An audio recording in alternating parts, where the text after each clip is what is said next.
Take a look at the Blotnik this morning where the sun is starting to come on out, and we're seeing a quite big array of colors here, from the warmer, deeper reds, oranges, and yellows to the blues that are starting to appear higher into the sky. And so today's going to be a great day for kids, cops, and cars today, and it won't be as windy, but let's take a look at yesterday's winds, because this will explain the current water temperatures right now in Lake Superior. So yesterday we had westerly, northwesterly winds that were pretty brisk at around 10 to 15 miles per hour. And what that does is basically it pushes all that water offshore, and it makes all the water from underneath replace that water, and so you get that really deep cold water from Lake Superior to go up to the surface. And that's why the water temperature yesterday, it was at 70. It went down to 42 degrees last night and is currently sitting in the mid-40s right now. And so that's why there's such a big difference here between here at McQuaid and Park Point, because Park Point sits on the southwestern edge on a westerly wind that's more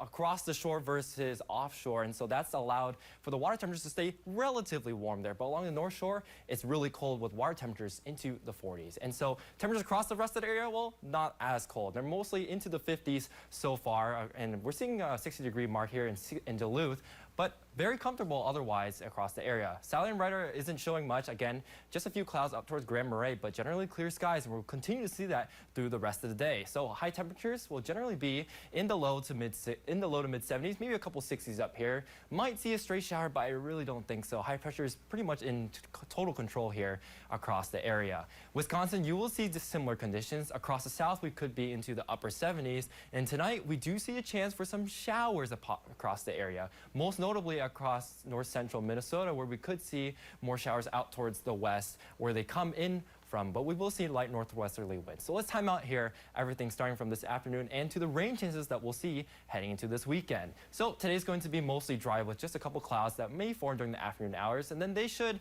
burn on off during the late afternoon hours with temperatures mostly into the 70s and 60s. Then overnight we could see a round of rain here out towards the west, and that could eventually make its way into the area by the morning hours on Thursday. And it should be a scattered line here, not thinking a total widespread washout event tomorrow morning, but we could see a few showers around the area. The afternoon, you might see a second round. I don't think it's going to be as widespread as this, but we could see again another round of a couple scattered showers across the area. Friday morning into Thursday night, we should clear on out into just mostly clouds for the area, and then we could see another round of showers Friday afternoon around 4, and we could see another round then after that as a new low pressure system begins to ride the boundary there. And so let's take a look at your 7-day forecast here, where we're looking at 70s in store for the next couple of days. We do have the chance of 80 here on Friday with the greatest chance for some thunderstorms, but it looks to be a bit more refreshing heading into the weekend with temperatures dropping back down into the 60s with a couple of shower chances heading into the latter part of the weekend. And after that, looks like high pressure may take control, and it could be a bit more drier then.